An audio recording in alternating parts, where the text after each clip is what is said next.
I reckon there was one gold medal that should have been given, and I hope still will be. The games ended yesterday, and the newspapers, the TV news, our politicians today have been full of how good our athletes were, how successful, how much they summed up our spirit and the mateship we saw, for instance, when Cedric Dubler, who was running last in the decathlon, did everything he could to urge on his mate Ash Maloney to keep going when he was already out of chocolates, and pushed him to claim the bronze medal.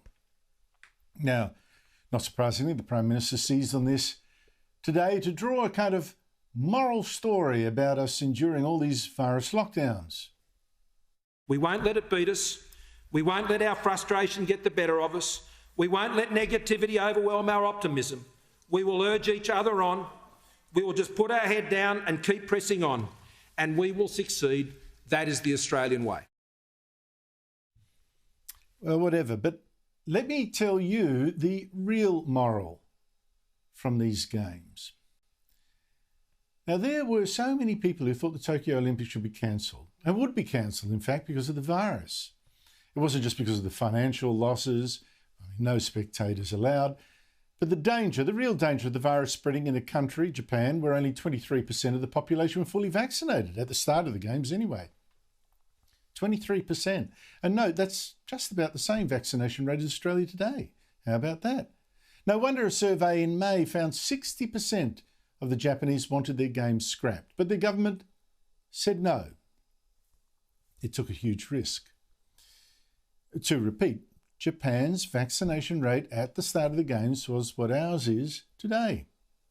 Do you think our premiers and Prime Minister would have dared to hold the games here with that level of vaccination? Would have dared even to trust themselves to hold it without something going spectacularly wrong? I mean, Japan actually dared to fly in nearly 80,000 athletes, officials and journalists. You reckon our premiers are up to that? But thank God the Japanese were. As you've seen, the games went ahead and gave billions of people around the world, gave us something to enjoy, something to take hope from, something to take pride in, something to talk about that wasn't all about the virus.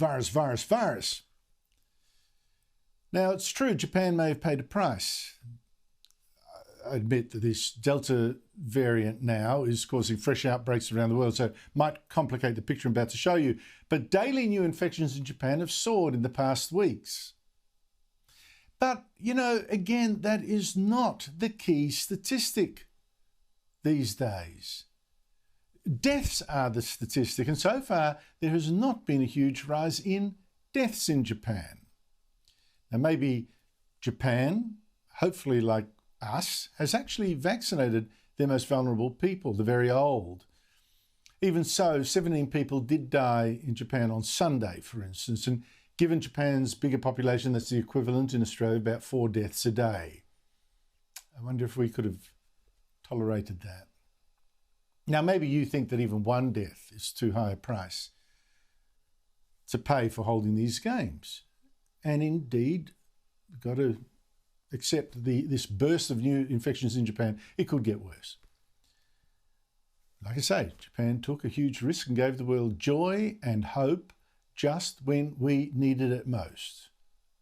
And for that alone, I think Australia's politicians and games officials should now propose a special gold medal be struck for Japan in gratitude for showing us that even in this pandemic, with this virus, life can go on and should go on. Let that also be a lesson to us.